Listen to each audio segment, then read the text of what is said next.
Assalamualaikum warahmatullahi wabarakatuh. Perkenalkan, nama saya Afna Siva Febriana, NIM 360141957. Di sini saya akan membacakan buku ilmu pengetahuan sosial untuk SMP atau MTS kelas 8 mengenai materi pelaku-pelaku ekonomi. Berikut adalah penjelasannya. Bab 8, pelaku-pelaku ekonomi. A. Pengertian pelaku ekonomi. Setiap orang dalam memenuhi kebutuhannya akan melakukan kegiatan ekonomi. Kegiatan ekonomi yang dilakukan oleh setiap pelaku ekonomi berbeda-beda. Keluarga kalian setiap hari makan, berarti mereka telah melakukan kegiatan konsumsi atau berperan sebagai konsumen. Namun, berbeda ketika keluarga kalian bekerja. Apakah mereka dinamakan pelaku konsumsi? Orang yang bekerja berarti mereka telah melakukan kegiatan produksi. Dengan demikian, dinamakan pelaku produksi. Bagaimana dengan kegiatan ekonomi yang dilakukan oleh pelaku ekonomi lainnya? Sama seperti keluarga kalian, mereka juga melakukan kegiatan ekonomi, namun aktivitas yang mereka lakukan berbeda. Pelaku ekonomi merupakan pihak-pihak yang melakukan kegiatan ekonomi. Secara garis besar, pelaku ekonomi dapat dikelompokkan menjadi 5 pelaku, yaitu rumah tangga, perusahaan, koperasi, masyarakat, dan negara. Setiap pelaku ekonomi ada yang berperan sebagai produsen, konsumen, atau distributor. B. Pelaku-pelaku ekonomi. 1. Rumah tangga keluarga. Rumah tangga keluarga adalah pelaku ekonomi yang terdiri atas ayah, ibu, anak, dan anggota keluarga lainnya. Rumah tangga keluarga termasuk kelompok pelaku ekonomi yang cakupan wilayahnya paling kecil. Rumah tangga keluarga adalah pemilik berbagai faktor produksi. Faktor-faktor produksi yang terdapat pada rumah tangga keluarga antara lain tenaga kerja, tenaga usahawan, barang-barang modal, kekayaan alam, dan harta tetap, seperti tanah dan bangunan. Faktor-faktor produksi yang disediakan oleh rumah tangga keluarga akan ditawarkan kepada sektor perusahaan. Misalnya, setiap hari ayah dan ibu kalian bekerja. Mereka disebut sebagai pelaku produksi. Mengapa? Karena mereka telah memberikan tenaga mereka untuk membantu menghasilkan barang atau jasa. Pada saat rumah tangga keluarga bekerja, mereka akan memperoleh penghasilan. Penghasilan yang diperoleh rumah tangga keluarga dapat berasal dari usaha-usaha berikut ini. A. Usaha sendiri, misalnya dengan melakukan usaha pertanian, perdagangan, industri rumah tangga, penyelenggaraan jasa, membuka toko, kelontong, dan sebagainya. Penghasilan yang diperoleh dari usaha sendiri berupa keuntungan. B. Bekerja pada pihak lain, misalnya dengan menjadi karyawan perusahaan atau pabrik, pegawai negeri sipil, dan sebagainya. Orang yang bekerja pada orang lain akan memperoleh upah atau gaji. C. Menyewakan faktor-faktor produksi, seperti menyewakan rumah, tanah, dan sebagainya. Penghasilan yang diperoleh dari menyewakan faktor-faktor produksi adalah uang sewa. Penghasilan-penghasilan yang diperoleh rumah tangga tersebut dapat digunakan untuk 2 tujuan, yaitu membeli barang atau jasa dan ditabung. A. Membeli berbagai barang atau jasa atau konsumsi. Pada rumah tangga keluarga yang masih rendah taraf perkembangannya, sebagai besar pendapatannya tersebut digunakan untuk konsumsi, seperti membeli makanan, minuman, pakaian, dan kebutuhan sehari-hari lainnya. Namun, untuk rumah tangga keluarga yang mempunyai taraf perkembangan yang lebih maju, penghasilan yang diperolehnya tidak hanya untuk konsumsi barang kebutuhan sehari-hari, tetapi digunakan juga untuk konsumsi yang lebih tinggi seperti untuk pendidikan, perumahan, dan rekreasi. Kegiatan konsumsi yang dilakukan oleh rumah tangga keluarga menunjukkan bahwa rumah tangga keluarga mempunyai peran sebagai konsumen. Oleh karena itulah, rumah tangga keluarga disebut sebagai pelaku konsumsi. Kegiatan konsumsi yang dilakukan oleh setiap rumah tangga keluarga berbeda-beda. Perbedaan-perbedaan tersebut dipengaruhi oleh berbagai faktor berikut ini. 1. Kebiasaan hidup. 2. Jumlah anggota keluarga.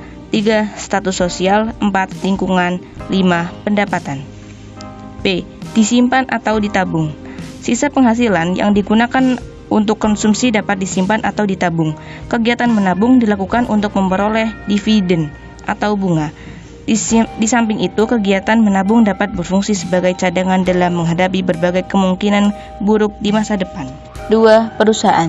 Perusahaan adalah organisasi yang dikembangkan oleh seseorang atau sekumpulan orang dengan tujuan untuk menghasilkan berbagai jenis barang dan jasa yang dibutuhkan masyarakat. Kegiatan ekonomi yang dilakukan rumah tangga, perusahaan, meliputi kegiatan konsumsi, produksi, dan distribusi. Apakah kalian masih ingat mengenai pengertian perusahaan yang telah kalian pelajari di kelas 7? Ya, Perusahaan adalah tempat berlangsungnya proses produksi. Dengan demikian, kegiatan pokok yang dilakukan oleh perusahaan adalah kegiatan produksi atau menghasilkan barang. Hal ini juga sekaligus menunjukkan bahwa perusahaan adalah pelaku ekonomi yang berperan sebagai produsen. Berdasarkan lapangan usahanya, perusahaan yang ada dalam perekonomian dapat dibedakan menjadi 3 golongan, yaitu industri primer, industri sekunder, dan industri tersier. Industri primer. Industri primer adalah perusahaan yang mengolah kekayaan alam dan memanfaatkan faktor-faktor produksi yang disediakan oleh alam. Contohnya, pertanian, pertambangan, perikanan, kehutanan, dan peternakan. B. Industri sekunder. Industri sekunder adalah perusahaan-perusahaan yang menghasilkan barang industri atau perusahaan-perusahaan yang mengolah barang setengah jadi menjadi barang jadi dan siap untuk dikonsumsi masyarakat. Contohnya, perusahaan mobil, sepatu, pakaian, dan lain-lain. C. Industri tersier. Industri tersier adalah industri yang menghasilkan jasa-jasa perusahaan yang menyediakan pengangkutan atau transportasi, menjalankan perdagangan, memberi pinjaman, dan menyewakan bangunan. Selain berperan sebagai produsen, perusahaan juga sebagai pelaku konsumsi. Perusahaan akan membutuhkan berbagai bentuk faktor produksi seperti bahan baku, bahan penolong, tenaga kerja, mesin, dan lain sebagainya. Semua itu dapat diperoleh dengan cara membeli dari rumah tangga keluarga atau rumah tangga pemerintah atau negara. Misalnya, perusahaan roti akan membutuhkan telur, tepung, terigu, gula pasir, bahan pengembang, tenaga kerja, oven, dan sebagainya. Barang-barang tersebut dikonsumsi perusahaan untuk memperlancar proses produksi. Perusahaan juga melakukan kegiatan distribusi. Kegiatan tersebut dapat dilihat pada aktivitas perusahaan dalam menyalurkan hasil produksinya ke konsumen. Setelah proses produksi berakhir, perusahaan akan menghasilkan barang. Barang-barang tersebut dapat sampai ke konsumen dengan melakukan penyaluran atau distribusi barang ke toko-toko atau agen-agen penyalur sehingga konsumen lebih mudah mendapatkan barang tersebut. 3. Pemerintah. Pemerintah adalah badan-badan pemerintah yang bertugas untuk mengatur kegiatan ekonomi, seperti halnya rumah tangga, keluarga, dan perusahaan. Pemerintah juga sebagai pelaku ekonomi yang melakukan kegiatan konsumsi, produksi, dan distribusi. A. Kegiatan konsumsi pemerintah. Pemerintah dalam menjalankan tugasnya membutuhkan barang dan jasa. Kegiatan konsumsi pemerintah dapat berupa kegiatan membeli alat-alat tulis kantor, membeli alat-alat kedokteran, membeli peralatan yang menunjang pendidikan, menggunakan tenaga kerja untuk melaksanakan tugas-tugas pemerintah, dan sebagainya. B. Kegiatan produksi pemerintah. Pemerintah ikut berperan dalam menghasilkan barang dan jasa yang diperlukan dalam rangka mewujudkan sebesar-besarnya untuk kemakmuran rakyat. Hal ini sesuai dengan Undang-Undang Dasar 1945 Pasal 33 Ayat 2 yang berbunyi, cabang-cabang produksi yang penting bagi negara dan menguasai hajat hidup orang banyak dikuasai oleh negara. Pelaksanaan peran pemerintah dalam kegiatan produksi diwujudkan dalam kegiatan usaha hampir di seluruh sektor perekonomian.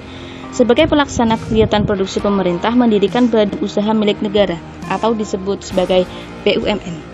Berikut ini maksud dan tujuan pendirian BUMN berdasarkan Undang-Undang Nomor 19 Tahun 2003. 1.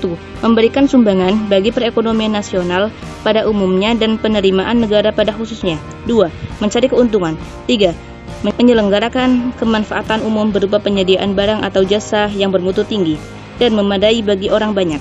4. Menjadi perintis kegiatan-kegiatan usaha yang belum dapat dilaksanakan oleh sektor swasta dan koperasi. 5. Turut aktif memberikan bimbingan dan bantuan kepada pengusaha golongan ekonomi lemah, koperasi, dan masyarakat. C. Kegiatan distribusi pemerintah. Selain melakukan kegiatan konsumsi, pemerintah juga berperan dalam kegiatan distribusi. Berikut ini kegiatan-kegiatan distribusi yang dilakukan pemerintah. 1. Menyalurkan bantuan operasional sekolah atau BOS untuk membantu kegiatan operasional yang ada di sekolah, misalnya mengenai penyediaan buku-buku pelajaran dan sebagainya. 2. Memberi bantuan kepada rakyat miskin berupa penyaluran raskin atau beras rakyat miskin melalui Bulog. Selain melakukan kegiatan pokok-pokok ekonomi, pemerintah juga berperan sebagai pengatur dan pelaksana kebijakan. Peran pemerintah sebagai pengatur yaitu dengan mengeluarkan berbagai peraturan yang berhubungan dengan kegiatan ekonomi. Tujuan dibuatnya peraturan adalah agar kegiatan-kegiatan ekonomi dijalankan secara wajar dan tidak merugikan masyarakat. Sebagai contoh, peraturan mengenai impor barang, pemerintah menetapkan berbagai tarif masuk barang. Hal ini dimaksudkan agar barang-barang yang berasal dari luar negeri tidak mudah masuk ke Indonesia. Peraturan-peraturan pemerintah lainnya masih banyak, seperti peraturan pendirian industri, peraturan ekspor, peraturan lalu lintas, kebijakan fiskal dan moneter, dan berbagai peraturan kegiatan ekonomi lainnya. 4. Masyarakat. Masyarakat sebagai pelaku ekonomi maksudnya adalah masyarakat luar negeri. Masyarakat luar negeri juga termasuk pelaku ekonomi yang penting bagi perekonomian karena berhubungan dengan transaksi luar negeri. Transaksi luar negeri tidak hanya berupa transaksi perdagangan, namun juga berhubungan dengan penanaman modal asing, tukar-menukar tenaga kerja, serta pemberian pinjaman. Oleh karena itu, melakukan kerjasama dengan masyarakat luar negeri sangat diperlukan, karena pada dasarnya sebuah negara tidak bisa berdiri sendiri tanpa berhubungan dengan negara lain. Masyarakat luar negeri juga dapat melakukan kegiatan ekonomi berupa kegiatan konsumsi dan kegiatan produksi. Kegiatan konsumsi yang dilakukan oleh masyarakat luar negeri akan tampak pada aktivitas berikut ini. A. Membeli barang-barang yang tidak diproduksi oleh masyarakat dalam negeri. B. Menggunakan fasilitas-fasilitas yang disediakan oleh negara seperti bandara, stasiun, pasar, dan sebagainya. C. Menikmati objek-objek wisata negara lain seperti pegunungan, pantai, candi, dan objek-objek yang lainnya. D. Menggunakan tenaga kerja dari negara lain. Masyarakat juga melakukan kegiatan produksi. Kegiatan akan tampak pada aktivitas berikut. A. Masyarakat luar negeri menghasilkan barang yang tidak diproduksi oleh negara lain. B. Melakukan penanaman modal di negara lain. C. Memberikan pinjaman kepada negara yang membutuhkan. D. Mengirimkan tenaga kerja dan tenaga ahli ke negara-negara yang membutuhkan. Melalui kegiatan ekonomi yang dilakukan oleh masyarakat luar negeri akan memberikan pengaruh yang cukup besar bagi perekonomian suatu negara. Berikut ini beberapa peran masyarakat luar negeri dalam kegiatan ekonomi. A. Melakukan kegiatan perdagangan atau kegiatan ekspor-impor dalam meningkatkan kesejahteraan masyarakat di negara yang bersangkutan. B. Adanya tukar-menukar tenaga kerja antar negara dalam meningkatkan produktivitas tenaga kerja sehingga dapat meningkatkan mutu serta jumlah barang yang dihasilkan. C. Membuka lapangan kerja baru. D. Meningkatkan keuangan atau pendapatan negara berupa devisa. Para pelaku ekonomi atau rumah tangga, masyarakat luar negeri, perusahaan, dan negara pada dasarnya mempunyai hubungan yang sangat erat. 5. Koperasi. Koperasi adalah badan usaha yang beranggotakan orang atau badan hukum yang berlandaskan pada asas kekeluargaan dan demokrasi ekonomi. Kegiatan usaha koperasi merupakan penjabaran dari Undang-Undang Dasar 1945 Pasal 33 Ayat 1. Dengan adanya penjelasan Undang-Undang Dasar 1945 Pasal 33 Ayat 1, koperasi berkedudukan sebagai sokok guru perekonomian nasional dan sebagai bagian yang tidak terpisahkan dalam sistem perekonomian nasional. Sebagai salah satu pelaku ekonomi, koperasi merupakan organisasi ekonomi yang berusaha menggerakkan potensi sumber daya ekonomi demi memajukan kesejahteraan anggota. Karena sumber daya ekonomi tersebut terbatas dan dalam pengembangan koperasi harus mengutamakan kepentingan anggota, maka koperasi harus mampu bekerja seefisien mungkin dan mengikuti prinsip-prinsip koperasi dan kaidah-kaidah ekonomi. A. Prinsip koperasi. Di dalam Undang-Undang Republik Indonesia Nomor 25 Tahun 1992 tentang Koperasian disebutkan pada pasal 5 bahwa dalam pelaksanaannya sebuah koperasi harus melaksanakan prinsip koperasi. Berikut ini beberapa prinsip koperasi. 1. Keanggotaan koperasi bersifat sukarela dan terbuka. 2. Pengelolaan koperasi dilakukan secara demokratis. 3. Sisa hasil usaha atau SHU untuk merupakan keuntungan dari usaha yang dilakukan oleh koperasi di bidang berdasarkan besarnya jasa masing-masing anggota. 4. Modal diberi balas jasa secara terbatas. 5. Koperasi bersifat mandiri. B. Fungsi dan peran koperasi. Sebagaimana dikemukakan dalam pasal 4 Undang-Undang Nomor 25 Tahun 1992, fungsi dan peran koperasi di Indonesia seperti berikut ini. 1. Membangun dan mengembangkan potensi serta kemampuan ekonomi anggota pada khususnya dan masyarakat pada umumnya untuk meningkatkan kesejahteraan ekonomi dan sosial. Potensi dan kemampuan ekonomi para anggota koperasi pada umumnya relatif kecil. Melalui koperasi, potensi dan kemampuan ekonomi yang kecil itu dihimpun sebagai satu kesatuan, sehingga dalam membentuk kekuatan yang lebih besar. Dengan demikian, koperasi akan memiliki peluang yang lebih besar dan meningkatkan kesejahteraan ekonomi dan sosial masyarakat pada umumnya dan anggota koperasi pada khususnya. 2. Turut serta secara aktif dalam upaya meningkatkan kualitas kehidupan masyarakat dan manusia. Selain diharapkan untuk dapat meningkatkan kesejahteraan ekonomi para anggotanya, koperasi juga diharapkan dapat memenuhi fungsi sebagai wadah kerjasama ekonomi yang mampu meningkatkan kualitas kehidupan masyarakat dan manusia pada umumnya. Peningkatan kualitas kehidupan hanya dapat dicapai koperasi jika ia dapat mengembangkan kemampuan dalam membangun dan meningkatkan kesejahteraan ekonomi anggota-anggotanya, serta masyarakat di sekitarnya. 3. Memperkokoh perekonomian rakyat sebagai dasar kekuatan dan ketahanan perekonomian nasional. Koperasi adalah satu-satunya bentuk perusahaan yang dikelola secara demokratis. Berdasarkan sifat seperti itu, maka koperasi diharapkan dapat memainkan perannya dalam menggalang dan memperkokoh perekonomian rakyat. Oleh karena itu, koperasi harus berusaha sekuat tenaga agar memiliki kinerja usaha yang tangguh dan efisien. Sebab, hanya dengan cara itulah koperasi dapat menjadikan perekonomian rakyat sebagai dasar kekuatan dan ketahanan perekonomian nasional. 4. Berusaha untuk mewujudkan dan mengembangkan perekonomian nasional yang merupakan usaha bersama berdasarkan asas kekeluargaan dan demokrasi ekonomi. Sebagai salah satu pelaku ekonomi dalam sistem perekonomian Indonesia, koperasi mempunyai tanggung jawab untuk mengembangkan perekonomian nasional bersama-sama dengan pelaku ekonomi lainnya. Namun, koperasi mempunyai sifat-sifat khusus yang berbeda dari sifat bentuk perusahaan lainnya. Maka, koperasi menempati kedudukan yang sangat penting dalam sistem perekonomian Indonesia. Dengan demikian, koperasi harus memiliki kesungguhan untuk memiliki usaha yang sehat, tangguh, sehingga dengan cara tersebut koperasi dapat mengemban amanat yang baik. C. Manfaat koperasi. Berdasarkan fungsi dan peran koperasi, maka manfaat koperasi dapat dibagi menjadi dua bidang, yaitu manfaat koperasi di bidang ekonomi dan manfaat koperasi di bidang sosial. 1. Manfaat koperasi di bidang ekonomi. A.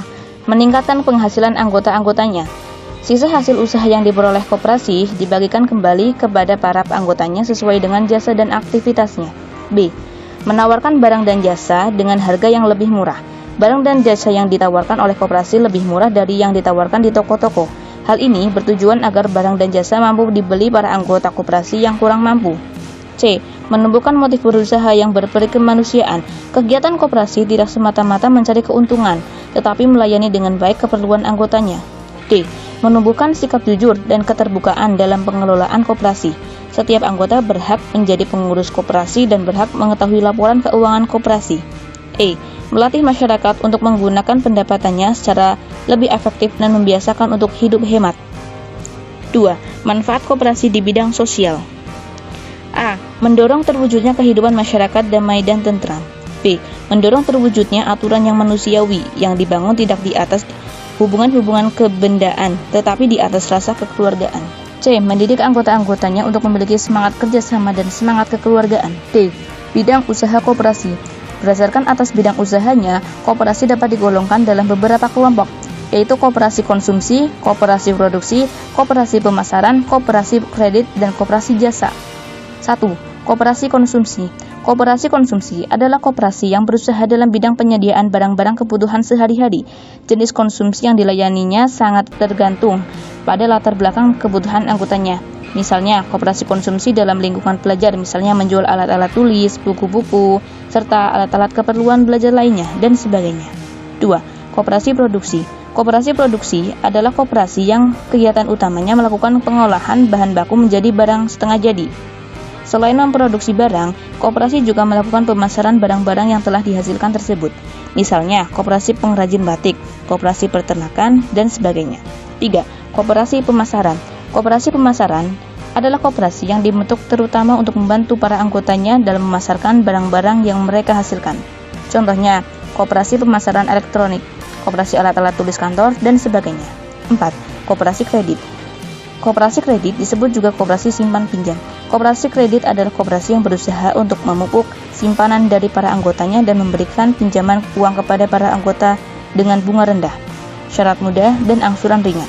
Misalnya, koperasi simpan pinjam dengan anggota petani, koperasi simpan pinjam dengan anggota nelayan, dan sebagainya. 5. Koperasi jasa. Koperasi jasa ialah koperasi yang memberi layanan atau jasa kepada para anggotanya. Contohnya, koperasi angkutan, koperasi perumahan, koperasi asuransi, dan sebagainya. Sekian pembacaan buku ilmu pengetahuan sosial untuk SMP MTS kelas 8 mengenai materi pelaku-pelaku ekonomi. Mohon maaf apabila terdapat salah kata atau pengucapan. Semoga audiobook ini dapat bermanfaat bagi kita semua. Billahi taufiq wal hidayah. Wassalamualaikum warahmatullahi wabarakatuh.